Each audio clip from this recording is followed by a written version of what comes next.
दोस्तों, फर्ज कीजिए अमेरिका में एक चर्च की दीवार पर ओसामा बिन लादेन की तस्वीर लगी है। क्या ऐसी कल्पना भी कर सकते हैं? यकीनन नहीं। लेकिन एक देश है जहां गुरुद्वारे की दीवार पर देश के सबसे बड़े आतंकी की तस्वीर लगाई जाती है। जी हां, यह देश है कनाडा। कनाडा के ब्रिटिश कोलंबिया प्रांत में सरे नाम का शहर है। इस शहर में एक गुरुद्वारा है, दशमेश दरबार।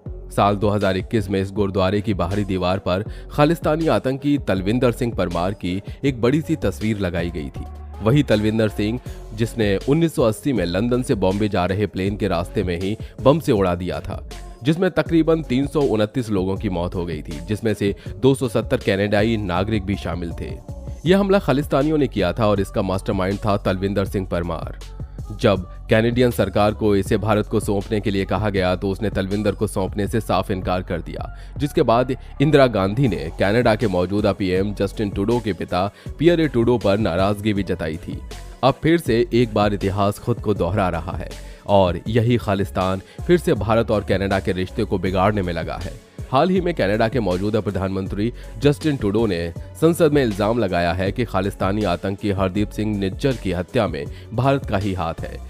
इस समय भारत और कनाडा के रिश्तों में जैसी खटास है वैसी शायद ही पहले कभी रही हो। पहले दोनों मुल्कों ने एक दूसरे के टॉप डिप्लोमेट को बाहर निकाला, फिर अपने नागरिकों के लिए ट्रैवल एडवाइजरी जारी की और अब अगले आदेश तक कनाडा के लिए वीजा सर्विस को भी निलंबित कर दिया है। लेकिन जिस खालिस्तान की वजह से आज भारत और कनाडा के रिश्ते बिगड़ गए हैं, क्या आपको पता है कि उसका जन्म कैसे हुआ? क्यों ये खालिस्तानी खुद को भारत से अलग करने में लगे हुए हैं? जिस बंटवारे को रोकने में हमारे देश के बड़े बड़े ऑफिसर्स से लेकर प्रधानमंत्री तक को अपनी जान गंवानी पड़ी, आखिर क्या है इसका इतिहास? चलिए आज के इस वीडियो में जानते हैं। वीडियो में आगे बढ़ने से पहले चलिए सबसे पहले जानते हैं कि आखिर खालिस्तान का मतलब क्या है। इसे समझने के लिए हमें थोड़ा पीछे जाना होगा। कहानी शुरू होती है 31 दिसंबर 1929 से। उस समय लाहौर में कांग्रेस का अधिवेशन हुआ, जिसमें मोतीलाल नेहरू ने पूर्ण स्वराज की मांग की, जिसका 3 समूह ने मिलकर विरोध किया, जिसमें से एक मोहम्मद अली जिन्ना की मुस्लिम लीग, दूसरा भीमराव अंबेडकर की अगुवाई वाला दलित समूह और तीसरा था मास्टर तारा सिंह का शिरोमणि अकाली दल। इसी अधिवेशन में तारा सिंह ने पहली बार सिखों के लिए अलग राज्य की मांग की थी। 1947 में जब भारत और पाकिस्तान का बंटवारा हुआ तब पंजाब भी 2 हिस्सों में बंट गया। पंजाब का एक हिस्सा पाकिस्तान में गया तो दूसरा भारत में रहा। इसके बाद अकाली दल ने सिखों के लिए अलग राज्य की मांग और तेज कर दी। इसी मांग को लेकर 1947 में पंजाबी सूबा आंदोलन शुरू हुआ। अलग राज्य की मांग को लेकर 19 साल तक आंदोलन चलते रहे। आखिरकार 1966 में तब की प्रधानमंत्री इंदिरा गांधी ने इस मांग को मान लिया। पंजाब 3 हिस्सों में बांटा गया, सिखों के लिए पंजाब, हिंदी बोलने वालों के लिए हरियाणा और तीसरा हिस्सा चंडीगढ़। बात करें खालिस्तान आंदोलन की तो आपको बता दें कि खालिस्तान शब्द पहली बार 1940 में सामने आया था। आजादी के बाद भी लंबे समय तक सिखों के लिए अलग राज्य की मांग होती ही रही। 1966 में सिखों को पंजाब तो मिल गया, इससे कुछ वक्त शांति भी रही, लेकिन विरोध अंदर ही अंदर उठता जा रहा था। अलग प्रदेश बनने के बाद 1969 में पंजाब में विधानसभा चुनाव हुए। इस चुनाव में टांडा विधानसभा सीट से रिपब्लिक पार्टी ऑफ इंडिया के उम्मीदवार जगजीत सिंह चौहान भी खड़े हुए, लेकिन वो हार गई। चुनाव हारने के 2 साल बाद जगजीत सिंह चौहान ब्रिटेन चले गए और वहां जाकर खालिस्तान आंदोलन की शुरुआत की। 1971 में चौहान ने न्यूयॉर्क टाइम्स में खालिस्तान आंदोलन के लिए फंडिंग की मांग करते हुए एक विज्ञापन भी दिया। 1977 में चौहान भारत लौटे और 1979 में वापस ब्रिटेन चले गए। वहां जाकर उन्होंने खालिस्तान नेशनल काउंसिल की स्थापना की। इसके बाद चौहान ने एक कैबिनेट बनाई और खुद को रिपब्लिक ऑफ खालिस्तान का राष्ट्रपति घोषित कर दिया। उसने खालिस्तानी पासपोर्ट, स्टैंप्स और खालिस्तानी डॉलर भी जारी किए। इतना ही नहीं, ब्रिटेन और यूरोपीय देशों में खालिस्तानी एम्बेसी भी खोल दी। फिर इसी बीच आया आनंदपुर साहिबा रिजोल्यूशन। पंजाब अलग प्रदेश बना तो फिर ज्यादा अधिकार की मांग उठने लगी। 1973 में अकाली दल ने पंजाब को ज्यादा अधिकार देने की मांग रख दी।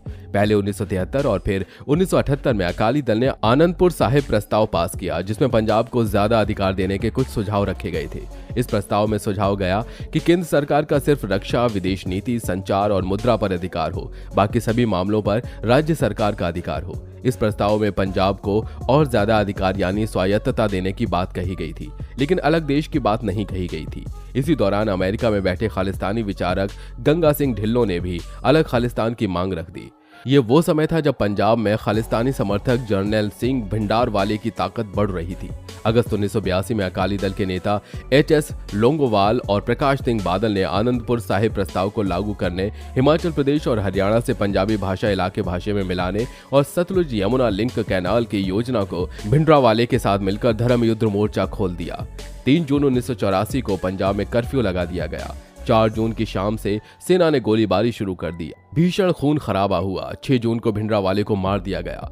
सरकारी आंकड़ों के मुताबिक इस ऑपरेशन में 83 सैनिक शहीद हुए थे और 249 घायल हुए थे। वहीं 493 चरमपंथी या आम नागरिक मारे गए थे और 86 लोग घायल हुए थे।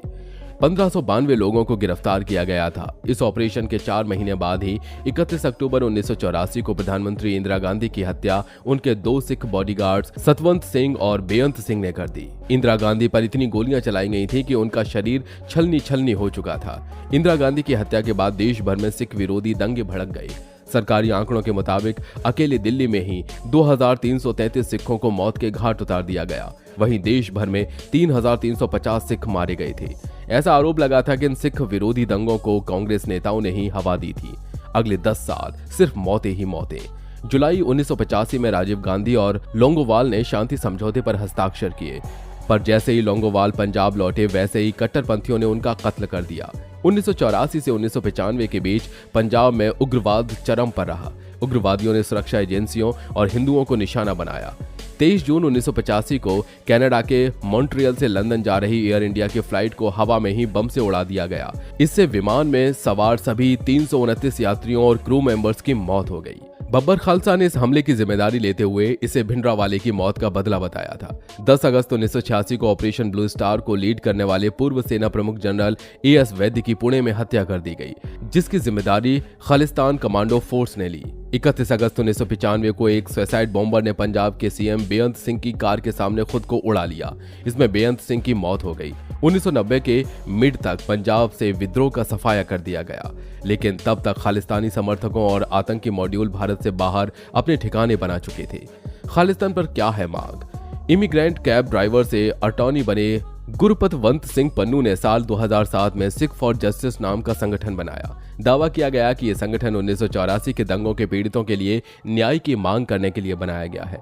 2019 में केंद्र सरकार ने संगठन पर प्रतिबंध लगा दिया। फिर सिख फॉर जस्टिस ने 4 साल पहले पंजाब को भारत से अलग करने के विषय पर इमिग्रेंट सिखों के बीच 2020 में जनमत संग्रह कराने की घोषणा की।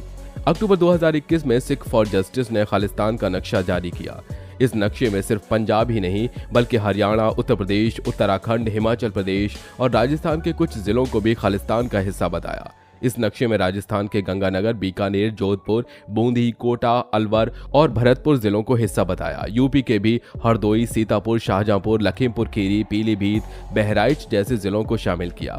इनके अलावा हिमाचल के शिमला, किन्नौर, चंबा और लाहौल स्पीति, उत्तराखंड के हरिद्वार और देहरादून, हरियाणा के गुरुग्राम और रेवाड़ी जैसे जिलों को खालिस्तान का हिस्सा बताया।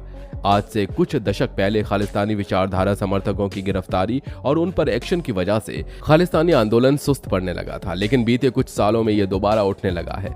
खालिस्तान का समर्थन करने वाले सरगना भारत से बाहर बैठे हुए हैं और वहीं से बैठकर भारत में खालिस्तानी आंदोलन को भड़काते हैं। ये खालिस्तानी समर्थक पाकिस्तान के लाहौर, कनाडा, ब्रिटेन में अपना ठिकाना बनाए हुए हैं। मसलन खालिस्तान कमांडो फोर्स का मुखिया परमजीत सिंह पंजवार 1994 से लाहौर में ही बैठा हुआ है। बब्बर खालसा इंटरनेशनल का प्रमुख वाधवा सिंह बब्बर भी लाहौर से ही काम करता है। जर्नैल सिंह भिंडरावाले का भतीजा लखबीर सिंह रोडे लाहौर में बैठकर ऑफिशियल तौर पर यूरोप और कनाडा में खालिस्तानी ताकतों को यूनाइट करता है।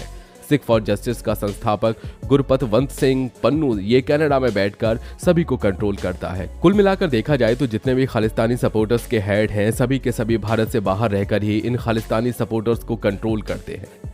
तो दोस्तों आज के लिए बस इतना ही। उम्मीद है आपको वीडियो काफी ज्यादा पसंद आया होगा। वीडियो अगर पसंद आया हो तो वीडियो को लाइक करिए, साथ ही अपने दोस्तों के साथ शेयर करिए और अगर आप हमारे चैनल पर नए हैं तो नीचे दिए गए लाल बटन को दबाकर चैनल को सब्सक्राइब जरूर कर लीजिए। और हाँ, जाते जाते हमारी कमेंट बॉक्स में ये जरूर बताते जाइए कि आपका खालिस्तान के बारे में क्या सोचना है। क्या सच में खालिस्तान एक अलग देश बनना चाहिए?